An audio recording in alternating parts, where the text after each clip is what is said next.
திருச்சிற்றம்பலம். இன்று நாம் யமனிடம் வாதாடிய சாவித்திரியின் கதையை பற்றி பார்க்கிறோம். வாருங்கள். மந்திர தேசத்தில் அஸ்வபதி என்னும் அரசன் ஆண்டு வந்தான். அவனுக்கு வெகு காலம் வரை குழந்தையே எதுவும் பிறக்காததால் அரசன் சரஸ்வதி தேவியை குறித்து தவம் இருந்தான். சரஸ்வதி தேவியும் அவன் செய்த தவத்திற்கு மகிழ்ந்து அவன் முன்பு தோன்றி அவள் விரும்புவது என்னவென்று கேட்டாள். அரசனும் தேவியை பணிந்து தனக்கு குழந்தை பிறக்க அருளுமாறு வேண்டினான்.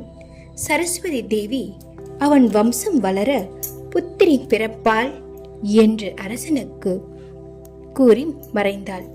அரசனுக்கு பெண் குழந்தை ஒன்று பிறந்தது. அக்குழந்தைக்கு சாவித்ரி என பெயரிட்டு கண்ணும் கருத்துமாக வளர்த்து வந்தான். சாவித்ரி மங்கை பருவத்தை அடைந்த போது அரசன் அவளுக்கு திருமணம் செய்ய விரும்பினான். அவள் புத்தி சாதுரியத்துக்கும் அழகுக்கும் தகுந்த கணவன் எங்கிருக்கிறானோ என எண்ணி கவலைப்பட்டு கொண்டிருக்கையில் ஒரு நாள் அரசனின் அரண்மனைக்கு நாரதர் வந்தார். அரசன் முனிவரை வரவேற்று உபசரித்தார். அவன் முகம் வாட்டம் அடைந்திருப்பதை கண்ட நாரதர் அதற்கான காரணத்தை கேட்டார். அரசன் தன் பெண்ணின் திருமண விஷயமே கவலைக்குள்ளாகி இருப்பதை தெரிவித்தான். அஸ்வபதி சாவித்திரியின் அழகுக்கும் அவள் அறிவுக்கும் ஏற்றவரன் எங்கிருக்கிறான் என்பதை பற்றி நீ ஏன் கவலைப்பட வேண்டும்? அவன் உள்ளத்தில் யாரை விரும்புகிறாரோ என்பதை அறிந்து அவளுக்கு திருமணம் செய்து கொடுக்கலாமே என்றார். அரசனும் அவ்விதமே தன் மகளை தனியே அழைத்து அவள் மனதில் யாரையாவது விரும்புகிறாளா என்பதை கேட்டார். சல்வ தேசத்தின் சத்தியவானான தனக்கு கணவராக வர வேண்டும் என்று விரும்புவதாக சாவித்திரி கூறினாள். அஸ்வபதி திரும்பி வந்து நாரதரிடம் மகளின் உள்ள ஆசையை தெரிவித்தார். அதை கேட்ட நாரதர் திடுக்கிட்டார். அஸ்வபதி வேடிக்கையாக இருக்கிறதே, சத்தியவானுக்கு இன்னும் ஓராண்டு தானே ஆயுள் இருக்கிறது. மேலும் அவனுக்கு இப்போது நாடு ஏதும் இல்லை.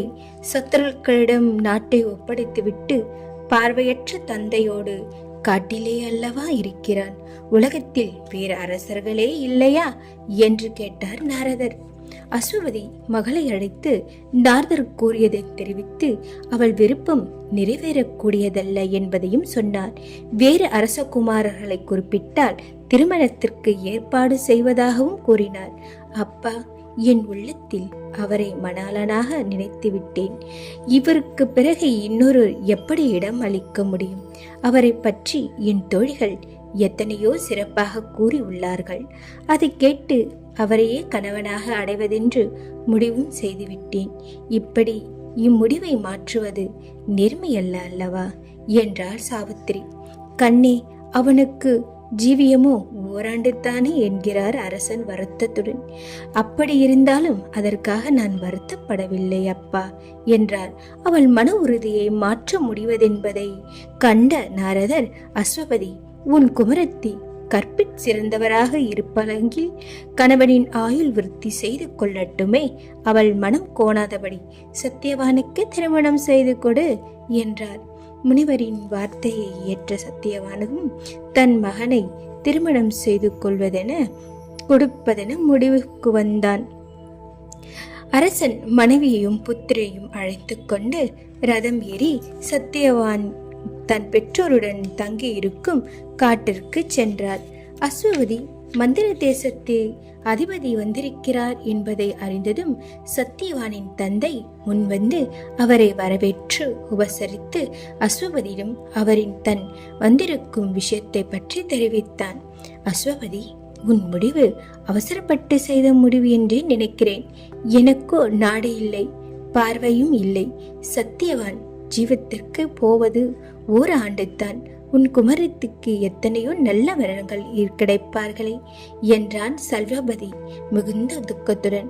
எல்லா விஷயங்களையும் நான் நன்கு அறிவேன். தீர ஆலோசித்தே தங்களிடம் வந்துள்ளேன். தட்டாது என் கோரிக்கையை ஏற்றுக்கொள்ள வேண்டும். என் குமரதியின் விருப்பமே எங்கள் விருப்பமும் என்று சத்தியவான் தந்தையின் இரு கைகளையும் பிடித்து கொண்டு வேண்டினான் அஸ்வபதி. சால்வபதியும் என்ன செய்வான்? அஸ்வபதியின் கோரிக்கைக்கு இணங்கினான். ஒரு நல்ல சுபமுகூர்த்த நாளில் சாவித்திரிக்கும் சத்தியவானுக்கும் கோலாகலமாக திருமணம் நடந்தேறியது. திருமணத்துக்கு பிறகு சாவித்திரி தந்தையின் அரண்மனையில் இருக்கவில்லை. கணவன் இருக்கும் இடமே சிறந்ததென காகனத்துக்கே வந்துவிட்டாள். அரச போகங்களை துரத்துவிட்டு கணவருக்கும் மாமியார் மாமனாருக்கும் பணிவிடைகள் செய்து கொண்டு மகிழ்ச்சியோடு இருந்து வந்தாள். கணவரின் ஆயுள் விருத்தியாக வேண்டும் என்று அவள் உமாதேவியை குறித்து விரதமும் இருந்து வந்தாள். ஒரு நாள் சாவித்திரி தன் கணவன் சத்தியவானுடன் காற்றுக்கு கனி கொய்ந்து வர சென்றிருந்தார். அவர்கள் இருவரும் பழங்களை பறித்து கொண்டும் தர்பை முதலியவற்றை சேர்த்து கொண்டு வரும்போது சத்தியவான் தனக்கு மிகவும் களைப்பாக இருப்பதாகவும் எங்காவது மரநிழலில் ஒதுங்கலாம் என்றும் தெரிவித்தான். சாவித்திரி கணவனை அழைத்து கொண்டு மரநிழலை அடைந்தான். அங்கே சென்றதும் அவன் தனக்கு மயக்கமாக வருகிறது என்று அவள் மடியில் படுத்தான்.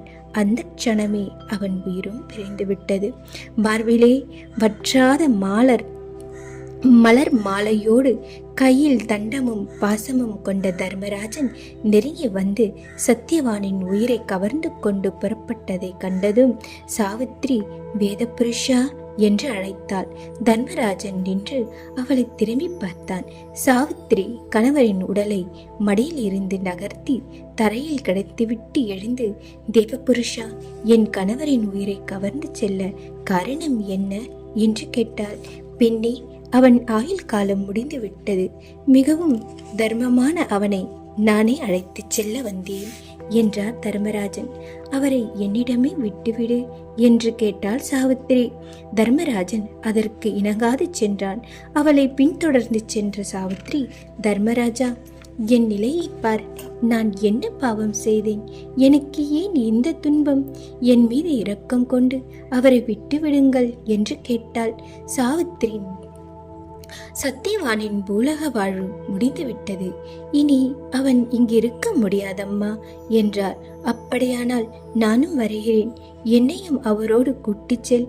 கற்புடை பெண்கள் கணவனை விட்டு பிரிந்திருக்க மாட்டார்களே என்றார் சாவித்திரி. உன்னை அழைத்து செல்வது முடியாதம்மா. உனக்கு இன்னும் பூலக வாழ்வு முடிவு பெறவில்லை. அதனால் நீ திரும்பிச் செல் என்றார் தர்மராஜன். சாவித்திரி அப்போதும் விடாது அவளை பின்தொடர்ந்தார். ஐயா, தர்மத்துக்கு அதிபதியே, எனக்கு ஒரு விஷயத்தை தங்கள் விளக்க வேண்டும் என்றாள் சாவித்திரி. கேள் பெண்ணே என்றார். பெரியவர்களின் தரிசனம் கிடைத்தவர்களுக்கு எவ்வித துன்பமும் நேரிடாது என்று வேதம் சொல்லவில்லையா? அந்த தேவ வாக்கு பொய்த்து விடுமா என்றார். சாவித்திரியின் கேள்வி தர்மராஜனுக்கு விளங்கவில்லை. ஏன் அம்மா கூறுகிறாய்? வேத வாக்கு பொய்த்து விடுமா என்ன? அது ஒரு காலம் பொய்க்காது. என் விஷயத்தில் பொய்த்துவிடும் போல் இருக்கிறதே என்றாள். தர்மதேவனோ, உன்னை தரிசனம் செய்த பின்னும் எனக்கு நிலைமை உண்டாகி போகிறதே. எனக்கேற்ப போகும் துன்பம் தேவவாக்கு பொய்த்துவிடும் போல் இருக்கிறதே என்றார். சாவித்திரி கற்பிலே சிறந்தவள். நீ அதன் காரணமாகவே என் தரிசனம் உனக்கு கிட்டியது. எப்படி வேண்டுமானாலும் இருக்கட்டுமே. சாவித்திரி, உன் கணவரின் உயிரை தவிர வேறு எது வேண்டுமானாலும் கேள், நான் அளிக்கிறேன் என்றார் தர்மராஜன். சாவித்திரி தன் மாமனாரு பார்வையும் இழந்த நாட்டையும் அளிக்க வேண்டுமாறு கோரினாள். தர்மராஜன் அவள் கேட்ட வரத்தை கொடுத்து அவளை திரும்பிச் செல்லுமாறு கூறினார். சாவித்திரியோ அவனை பின்தொடர்ந்தே வந்தாள். இன்னொரு வரம் வேண்டும் என்று கேட்டாள். ஒன்னென்ன, 2 கேள் தருகிறேன். என்னை பின்தொடர்ந்து வருவதை நிறுத்து தாயே என்றார். என் தந்தைக்கு புத்திரர் இல்லை, பிள்ளை பிறக்க அருள வேண்டும் என்றார். 100 பிள்ளைகள் பிறந்து மென்மையோடு வாழ்வார் என்று அருளினார். அடுத்து, நான் கற்பிலிருந்து வழுவாமல் பிள்ளைகளோடும் மாமனார் மாமியாரோடும் மகிழ்ச்சியோடு வாழ அருள வேண்டும் என்றார். சாவித்திரியின் வார்த்தையை கேட்ட தர்மராஜன் அசந்து போய்விட்டார். சாமர்த்தியமாக அவள் தன்னை மடக்கி விட்டதை உணர்ந்தபோது அவர் பெரும் மகிழ்ச்சி அடைந்தார். பெண்ணே, நீ என்னை வெற்றி கொண்டு விட்டாய். உன் கணவன் உயிர் பெற்று எழுவான். நீங்கள் இருவரும் நீண்ட காலம் மகிழ்ச்சியோடு வாழ்ந்து வருவீர்கள் என்று அனுகரித்து சத்தியவானின் உயிரை விட்டுவிட்டு சென்றார் தர்மராஜன். கணவனின் உடலை கிடத்திருந்த மரத்தடிக்கு திரும்பிய சாவித்திரி ஜலத்தை எடுத்து வந்து அவர் முகத்திலே தெளிக்க சத்தியவான் தூக்கத்தில் இருந்து எழுபவன் போல எழுந்தான். அவனிடம் நடந்ததை அவள் தெரிவித்த போது சத்தியவான் கொண்ட ஆனந்தத்தை சொல்ல முடியாது. அவர்கள் இருவரும் பெற்றோர்களிடம் திரும்பினார்கள். சல்வவதியின் இழந்த பார்வையும் திரும்ப பெற்றிருந்தார். சாவித்திரி தன் கற்பின் பலத்தால் கணவனின் உயிரை மீட்டதை அறிந்தபோது அவர்கள் அவளை பலவிதமாக கொண்டாடினார்கள். சத்தியவான் படை திரண்டு சென்று சத்துருக்களை அழைத்து நாட்டையும் மீண்டு சுபிட்சமாக வாழலானான். ஆம், பெண் நினைத்தால் அனைத்தையும் சாதிப்பாள். அன்பில் எங்கிருக்கிறதோ இறைவன் அங்கேயும் இருக்கிறான் அல்லவா? பாருங்கள், பார்க்கலாம். திருச்சிற்றம்பலம்.